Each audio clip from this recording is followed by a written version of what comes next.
Madam Speaker, I move that so much of standing and session orders be suspended as would prevent the Leader of the Opposition from moving the following motion forthwith. She's not even listening. That this House notes the Prime Minister's comment.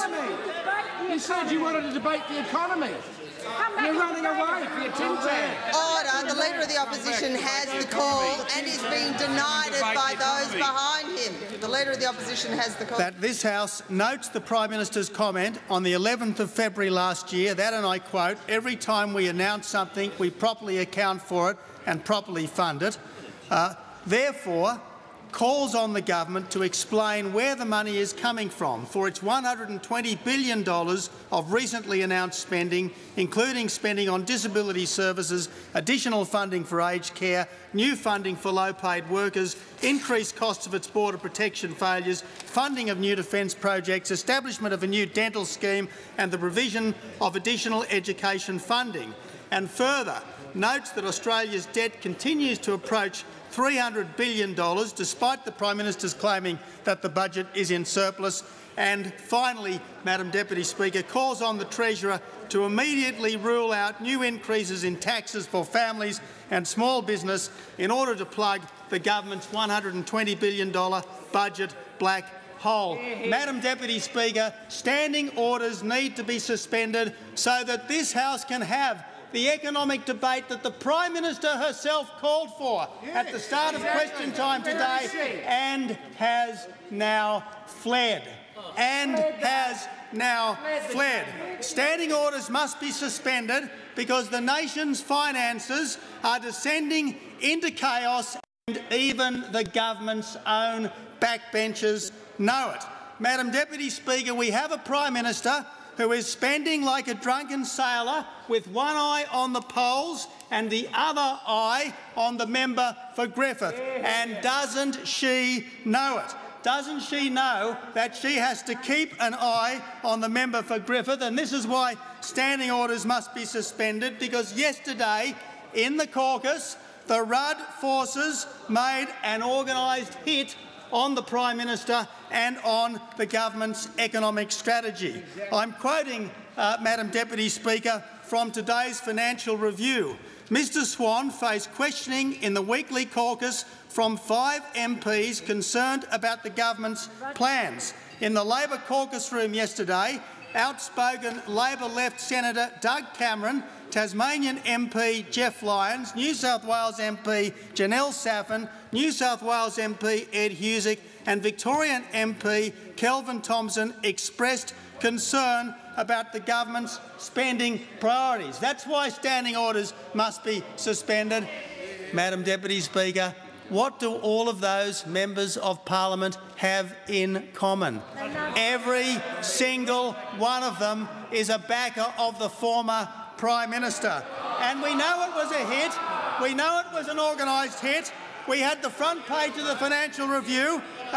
We have an almost identical leak from caucus in the Australian, and I'm quoting the Australian. At least 5 Labor backbenchers yesterday tackled the Treasurer about the government's spending priorities and its ability to pay for big-ticket promises while protecting a budget surplus of just $1.5 billion this financial year. That's why standing orders must be suspended. But the organised nature of this hit by the former Prime Minister on the current Prime Minister is exposed by what else was said in both the Financial Review and the Australian. Again, Madam Deputy Speaker, I am quoting the Financial Review this morning. Some senior Labor figures yesterday privately accused Ms Gillard of making a deal to help shore up union support for her leadership. Union support for her leadership. And there, in the Australian, Labor MPs told the Australian last night they believed Ms Gillard's undertakings to union leaders running campaigns for government wage top-ups was all about shoring up union support for her leadership. So, Madam Deputy Speaker, standing orders must be suspended because, Madam Deputy Speaker, this is a government in fiscal chaos, and this is what the parliament should be debating as a priority right now. Now, I have to say, Madam Deputy Speaker, in fairness to the Prime Minister, that her opponent's supporters are just as incoherent and just as economically illiterate as her own. We had Senator Cameron saying in the caucus yesterday that we needed more taxes. And then we had the member for Chifley saying in the party room yesterday that we needed to boost spending. And then we had the member for Bass saying that we had to have a special Medicare levy, more taxes. And then we had the member for Page saying that we needed more foreign aid, more taxes. And then we had the member for Wills saying in the caucus yesterday that we needed more spending. So, Madam Deputy Speaker, whether they are supporters of the Prime Minister or whether they are supporters of the former Prime Minister, it's the same Labor economic illiteracy. We had the Prime Minister say today that her economic policy was based on Labor values. Well, we know what Labor values are when it comes to the economy. It's debt and deficit, it's tax and waste, and at all times, Madam Deputy Speaker, and this is why standing orders must be suspended, they are making our economy less and less and less competitive. And what did the Treasurer do yesterday?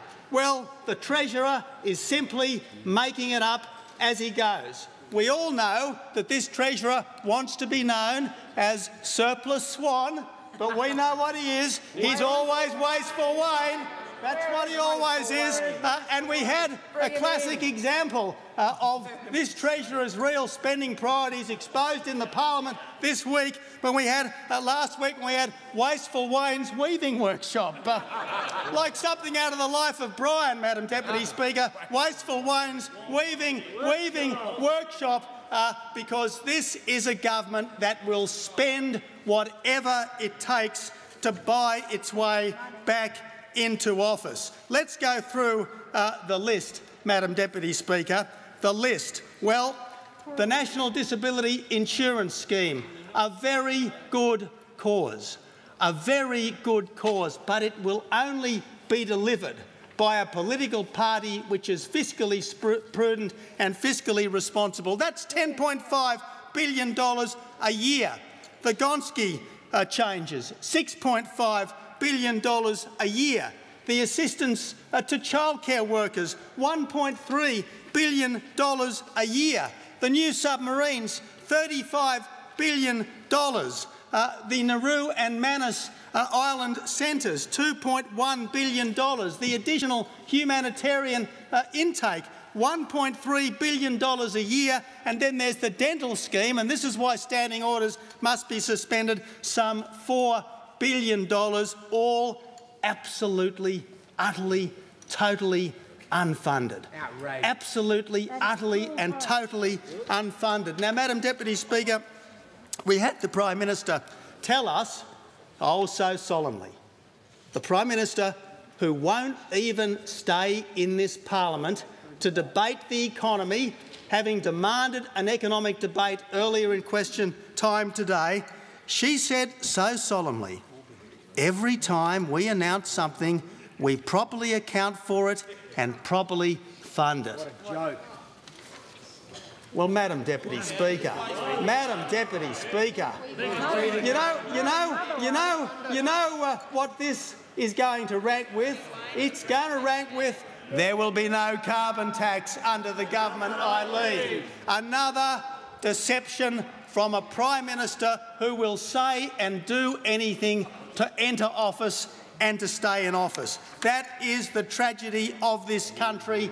Having fibbed into office, this is a Prime Minister that will now squander this nation's fiscal inheritance to stay in office. And we had the Prime Minister talking today about savings that this government has made. Well, we know what this government means when it talks about savings, don't we? They mean tax. That's what they mean. $100 billion of savings they talk about. At least $50 billion were new taxes. $33 billion of savings they talk about in this budget. Well, half of it, $17 billion, new taxes. Well, the time for big spending, big taxing, big fibbing government is gone. We will give the Australian people the decent government they deserve.